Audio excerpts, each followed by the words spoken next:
Hey guys, இன்னைக்கு நாம இந்த ரிச்மண்ட் டாட்டா சீரீஸ்ல 9வது பாகத்தை பார்க்க போறோம். நான் ஏற்கனவே சொன்ன மாதிரி இந்த கதையை நான் ஜேடி சொல்ற மாதிரி தான் சொல்லிட்டு இருக்கேன். இப்போ வாங்க வீடியோக்குள்ள போகலாம். கடைசியா எங்களுக்கான ஒரு நாளும் முடிஞ்சது. அவளை பிரிய மனசே இல்லைனாலும் வேற வழி இல்லாம நானும் கிளம்புனேன். அவளை பார்த்துக்கிட்டேன். ஹாஸ்பிட்டல்ல இருந்து நான் வீட்டுக்கு போயிட்டு இருந்தேன் கார்ல. அப்ப என் அண்ணி பால் பேசுறான் அப்படின்னு சொல்லி போனை என்கிட்ட கொடுத்தாங்க. எங்களுக்கு சந்தோஷத்தை கொடுத்த அந்த நாள் என் அண்ணனுக்கு நரகத்தை காட்டியிருக்குன்னு நான் தெரிஞ்சுக்கிட்டேன்.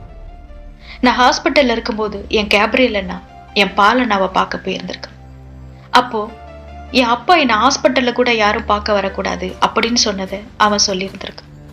அதை கேட்டதும் என் பாலனை ரொம்ப சந்தோஷப்பட்டு, அப்படின்னா நான் என் தங்கச்சியை பார்க்கலாம் அப்படின்னு ரொம்ப சந்தோஷத்துல எனக்கு சர்ப்ரைஸ் கொடுக்கலான்னு சொல்லி அவன் ஹாஸ்பிட்டலுக்கு வந்தான். ஆனா அவனோட கெட்ட நேரம் என் அம்மாவும் என் அப்பாவை கட்டாயப்படுத்தி ஜேடியை பார்த்தே ஆகணும்னு சொல்லி ஹாஸ்பிட்டலுக்கு வந்தாங்க. பார்க்கிங் லாட்ல என் அண்ணாவை என் அப்பா பார்த்ததும் அவனை அடிச்சு அவனை வீட்டுக்கு கூட்டிட்டு போனார். அது பத்தாதுன்னு 3 குண்டன்களை ரெடி பண்ணி நான் என்னோட கேஸ் என்னை கண்டுபிடிச்சிட்டேன். நீங்க அவனை அடிக்கிற அடியில அவனுக்குள்ள இருக்கிற கே என்ன பறந்து போகணும் அப்படின்னு சொன்னார். என் தாத்தா அந்த 3 குண்டன்களையும் கூட்டிட்டு போய் என் பாலனை ரூம்ல விட்டுருக்காரு. தடுக்க வந்த என் அம்மாவை வெளியே தள்ளி இருக்கிறாங்க. அன்னைக்கு அந்த ரூம்ல என் அண்ணா ஒரு கேயா பிறந்ததுக்காக ரொம்ப பெரிய கஷ்டத்தை அனுபவிச்சான்.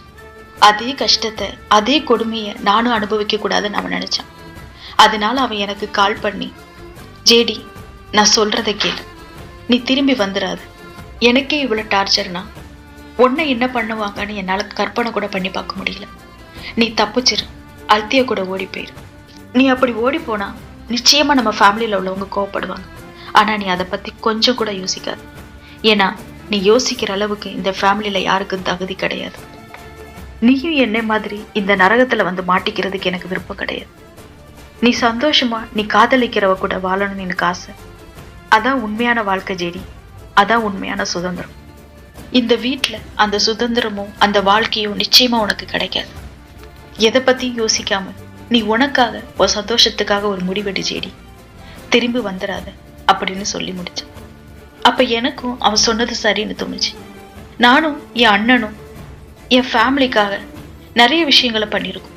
எங்களுக்கு விருப்பமே இல்லைனாலும் இருந்தாலும் எங்களுக்கு கிடைச்சது என்னமோ வெறும் தண்டனை மட்டும்தான். ஸோ நான் முடிவு பண்ணேன் என் அண்ணா சொன்னதை கேட்கணும்னு. அப்ப காரு சிக்னல்ல இருந்துச்சு. நான் என் அண்ணிக்கிட்ட சொன்னேன், அண்ணி என் அப்பா அம்மா மேல நான் ரொம்ப பாசம் வச்சிருந்தேன்னு சொல்லுங்க. அவங்க கிட்ட நான் மன்னிப்பு கேட்டதாவும் சொல்லுங்கன்னு சொன்னேன். அவங்க என்ன டிராமா கோயின்னு சொல்லி கிண்டல் பண்ணாங்க. சிக்னலும் மாறிச்சு. கார் மூவ் ஆனது. நான் கார் கதவை திறந்துட்டு இறங்கி ஓட ஆரம்பிச்சேன். ஆழ்த்தியாவை தேடி ஓடுனேன். அப்படி ஓடும்போது என் தலை மொத்தமும் என் அண்ணன் சொன்னதான் கேட்டுட்டே இருந்தது. நான் அப்படி போகும்போது கடவுள்கிட்ட வேண்டிக்கிட்டேன், கடவுளே கொஞ்ச நேரம் அல்தியாவை எனக்காக அங்க வெயிட் பண்ண வைங்க, நான் அவளை பார்த்துடணும், அவளை மிஸ் பண்ணிடக்கூடாது அப்படின்னு நினைச்சிட்டே ஓடுனேன். ஹாஸ்பிட்டல் பார்க்கிங் லாட் போனேன். அங்க அல்தியாவை தேடினேன். என்னால் அவளை பார்க்க முடியல. நான் அவளை மிஸ் பண்ணிட்டேன்னு நினைச்சேன். எனக்கு கண்ணீர் வர ஆரம்பிச்சது. அப்போ ஜேடி நீ இங்க என்ன பண்ற அப்படின்னு ஒரு குரல் கேட்டுச்சு. என் அல்தியா தான். அவ போகல. கடவுள் என் வேண்டுதலை நிறைவேற்றினார். அவளை பார்த்தது எனக்கு அவ்வளவு ஒரு சந்தோஷம். அவகிட்ட சொன்னேன், அல்தியா உன்னை நான் காதலிக்கிறேன், நான் உன் கூட இருக்கணும்னு நினைக்கிறேன், என்ன நீ உன் கூட கூட்டிட்டு போவியா அப்படின்னு கேட்டேன். என்னை சந்தோஷத்துல கட்டி பிடிச்சுக்கிட்டான். ஃபைனலா நாங்க ஒன்னும் சேர்ந்தோம். அவ என்னை கார்ல வீட்டுக்கு கூட்டிட்டு போயிட்டு இருந்தான். நான் அப்ப ரொம்ப நேரம் அமைதியாவே இருந்தேன். அதை பார்த்துட்டு, நீ ஒருவேளை வீட்டுக்கு போகணும்னு நினைச்சின்னா சொல்லு ஜிடி அப்படின்னு கேட்டா. பட் நான் வேகமா சொன்னேன், நோ. அப்புறம் ஏன் அமைதியா இருக்க அப்படின்னு அவ கேட்டேன். நான் என் வாழ்க்கையிலேயே நினைச்சு பார்க்காத ஒரு விஷயத்த நான் இன்னைக்கு பண்ணியிருக்கேன்.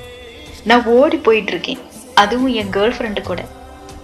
இதை நினைக்கும் போது எனக்கு ஒரு பக்கம் பயம் இருந்தாலும் இன்னொரு பக்கம் இது என்னோட முடிவு, நான் இந்த முடிவை நான் சுதந்திரமா எடுத்திருக்கேன் அப்படின்னு நினைக்கும் போது எனக்கு சந்தோஷமா இருக்குது. அதுலதான் நான் வாயடிச்சு போயிருக்கேன் அப்படின்னு சொல்லிட்டு இருந்தேன். எனக்கே அன்னைக்கு ரொம்பவே சிரிப்பு வந்தது. நான் பயங்கரமா சிரிச்சேன். அன்னைக்கு முதல் முறையா நான் சுதந்திரமா ஃபீல் பண்ணேன்.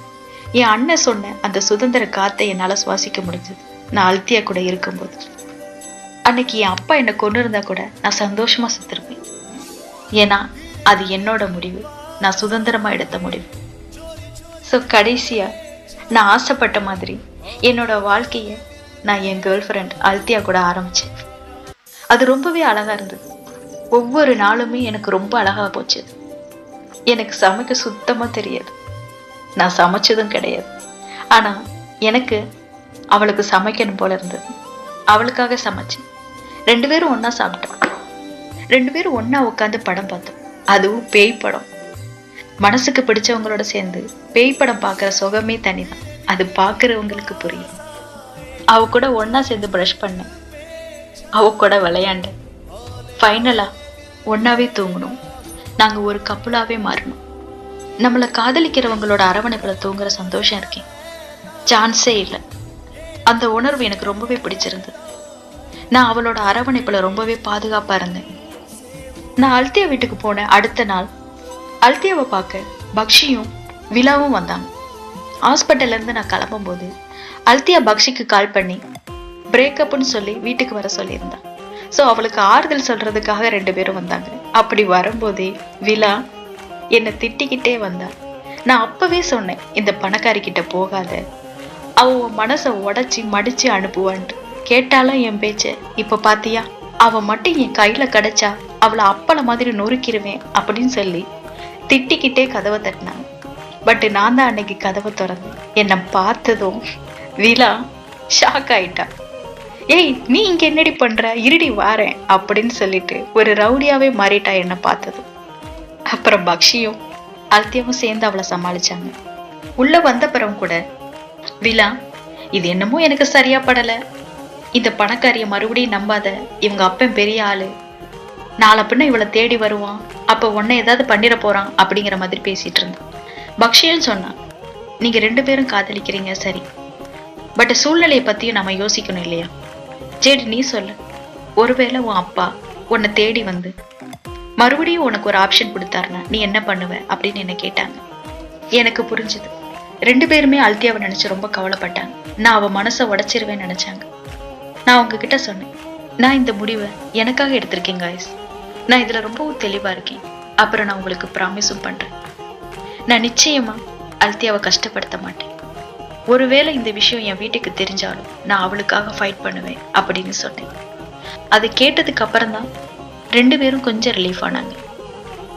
அப்புறம் அல்தியா என்ன அவ அப்பாவோட கல்லறைக்கு கூட்டிட்டு போனான். அங்க அவ அப்பா கிட்ட, அப்பா உங்களுக்கு ஜேடி ஞாபகம் இருக்கா, ஹாஸ்பிட்டல்ல உன்னை பார்க்க வந்திருந்தால, அப்ப நீ கூட சொன்ன அவ என் கேர்ள் ஃப்ரெண்டான்னு கேட்டேன். அன்னைக்கு அவ என் கேர்ள் ஃப்ரெண்டா இல்லப்பா, ஆனா இன்னைக்கு நான் அவளை என் கேர்ள் ஃப்ரெண்டா தான் உன்கிட்ட கூப்பிட்டு வந்திருக்கேன். நான் அவளை காதலிக்கிறேன்ப்பா. நீங்க சொன்ன மாதிரி கடைசியா என்னோட சோல்மேட்டை நான் கண்டுபிடிச்சிட்டேன், அது ஜேடி தான்ப்பா அப்படின்னு சொன்னான். அப்ப நானும் சொன்னேன், எனக்காக என் கேர்ள் ஃப்ரெண்டை இந்த உலகத்துக்கு கொண்டு வந்ததுக்கு ரொம்ப தேங்க்யூ டேடி. நீங்க ஒரி பண்ணிக்காதீங்க, நான் உங்க பொண்ணை ரொம்ப நல்லா பார்த்துப்பேன், ஏன்னா நான் அவளை ரொம்ப காதலிக்கிறேன் அப்படின்னு சொன்னேன். அதை சொல்லும் போது அல்தியா கொஞ்சம் வெக்கப்பட்டா. அதை நான் நோட் பண்ணேன். நோட் பண்ணிட்டு, அப்பா இங்க யாரோ வெக்கப்படுறாங்க, உங்களுக்கு யாருன்னு தெரியுதா, யாருன்னு சொல்லுங்க பாப்போம், உங்க பொண்ணுதான் வெக்கப்பட்டுட்டு இருக்கா அப்படின்னு சொல்லி அவளை கலாய்ச்சு. நாங்க அப்படியே ஜாலியா பேசிட்டு இருக்கும் போதே அல்தியா அவளோட அப்பா பத்தி என்கிட்ட சொல்ல ஆரம்பிச்சா. உனக்கு தெரியுமா ஜேடி, நானும் எங்க அப்பாவும் எப்பவுமே லெஸ்பியன் பத்தி பேசினதே கிடையாது. ஒரு நாள் என்னோட கேர்ள் ஃப்ரெண்டை நான் வீட்டுக்கு கூட்டிட்டு வந்தேன். அப்பா இவதான் என்னோட கேர்ள் ஃப்ரெண்டுன்னு. அதை கேட்டதும் என் அப்பா என்ன பண்ணாரு தெரியுமா, அவர் கையில இருந்து காசு எடுத்து கொடுத்து டேட்டுக்கு போயிட்டு வாமா அப்படின்னு சொல்லி என்ன அனுப்பி வச்சாரு. என் அப்பா ரொம்ப கூல் இல்லை. அதே நான் பிரேக்கப்னு சொல்லி வந்தப்போ அப்பவும் என் அப்பா, நீ கவலைப்படாதம்மா, உன்னை காதலிக்கிற பொண்ணு உனக்கு கிடைக்கும்னு சொன்னாரு. நீ இதுல நோட் பண்ணணும், அவர் பொண்ணுன்னு தான் சொன்னாரே தவிர பையன் சொல்லவே இல்லை. அவர் என்னை ரொம்ப நல்லா புரிஞ்சுக்கிட்டார், நான் யாருங்கிறத அவர் ஏத்துக்கிட்டார் அப்படின்னு சொன்னார். அதை கேட்கும்போது எனக்கு என் பாட்டி ஞாபகம் வந்தது. என் பாட்டி மட்டும்தான் நான் எதுவுமே சொல்லாமலே என்னை ரொம்ப நல்லா புரிஞ்சுப்பாங்க. நான் அதையே அவகிட்ட சொல்லி நான் என் பாட்டியை மிஸ் பண்றதாவும் சொன்னேன். உடனே அவ, அப்ப நம்ம பாட்டியை பார்க்க போலாம் அப்படின்னு சொல்லி என் அப்பா அம்மா தாத்தா எல்லாரும் என் பாட்டிக்கிட்ட இருக்காங்களா இல்லையா அப்படிங்கிறத ஃபோன் பண்ணி செக் பண்ணான். என் பாட்டிக்கிட்ட யாரும் இல்லைன்னு தெரிஞ்சதும் நேரா என் பாட்டிக்கிட்ட என்னை கூட்டிட்டு போனான். வழக்கம் போல என் பாட்டி என்னை பார்த்ததும் சந்தோஷப்பட்டாங்க. என்னை மிஸ் பண்ணதான் சொன்னாங்க. நானும் தான் ரொம்பவே மிஸ் பண்ணேன் என் பாட்டியை. அப்புறம் நான் அல்தியாவை என் பாட்டிக்கு இன்ட்ரடியூஸ் பண்ணி வச்சேன். பாட்டி, இவ என்னோட முக்கியமான தோழி, எனக்கு ரொம்பவும் பிடிச்ச பர்சன் அப்படின்னு மட்டும் சொன்னேன். அவ என் கேர்ள் ஃப்ரெண்டுன்னு நான் சொல்லவே இல்லைங்க. நாங்க கொஞ்ச நேரம் நல்லா பேசிட்டு இருந்தோம். அப்புறம் நாங்க 3 பேரும் சேர்ந்து ஒன்னா சாப்பிட்டோம். இங்க எல்லா இடத்துலயுமே என் பாட்டி என்னை அழகா நோட் பண்ணிட்டு இருந்தாங்க. கடைசியா நான் பாட்டிக்கு பாய் சொல்லலான்னு வந்தேன். அப்ப என் பாட்டி கிட்ட சொன்னேன், பாட்டி, உங்களால முடிஞ்சா நீங்க வீட்டுக்கு போங்க. அங்க பால் நான் தனியா இருக்கேன். அவனை புரிஞ்சுக்கிட்ட ஒரு பர்சன் அவனுக்கு இப்ப தேவைப்படுது. ஆனா அந்த வீட்டுல அப்படின்னு யாருமே இல்லை. நீங்க போனீங்கன்னா அவனுக்கு ரொம்ப ஆறுதலா இருக்கும். நீங்க என் மேல எவ்வளவு அன்பு வச்சு என்னை பாத்துக்கிறீங்களோ அதே மாதிரி அவனையும் பாத்துக்குங்க பாட்டி அப்படின்னு சொன்னேன். ஆனா என் பாட்டிக்கு என் பாலண்ணா யாருன்னு தெரியல. சோ நான் ஞாபகப்படுத்தினேன், அவன் என்னோட அண்ணா, உங்களோட பேரன் அப்படின்னு சொல்லி. என் பாட்டிக்கு எதுவும் ஞாபகம் இல்லைனாலும் எனக்காக போக ஒத்துக்கிட்டாங்க. அப்புறம் நான் பாய் சொல்லிட்டு நான் காருக்கு போனேன். ஆழ்த்தியா என் பாட்டி கிட்ட வந்தான். அப்ப என் பாட்டி ஆழ்த்தியா கிட்ட என்ன சொன்னாங்க தெரியுமா?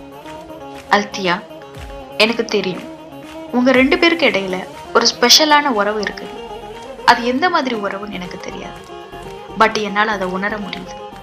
நீங்க அதை ஒத்துக்கலனாலும் என்னால் அதை உறுதியா சொல்ல முடியும். நான் ஜுன்சனுக்காக என்ன ஃபீல் பண்ணணும் அதே தான் ஜேடி உனக்காக ஃபீல் பண்றான். ஸோ எப்பவும் என் பேத்தியை ரொம்ப நல்லா பார்த்துக்கோ. எவ்வளோ கஷ்டமா இருந்தாலும் எவ்வளோ கஷ்டங்கள் வந்தாலும் என் பேத்தியை நேசிக்கிறத மட்டும் நீ என்னைக்கு விட்டுறாத அல்தியா அப்படின்னு சொன்னாங்க. அதான் என் பாட்டி நான் சொல்லாமலே அன்னைக்கு நான் எக்ஸாக்டா என்ன ஃபீல் பண்ணேன் அப்படிங்கறத அவங்க புரிஞ்சுக்கிட்டாங்க.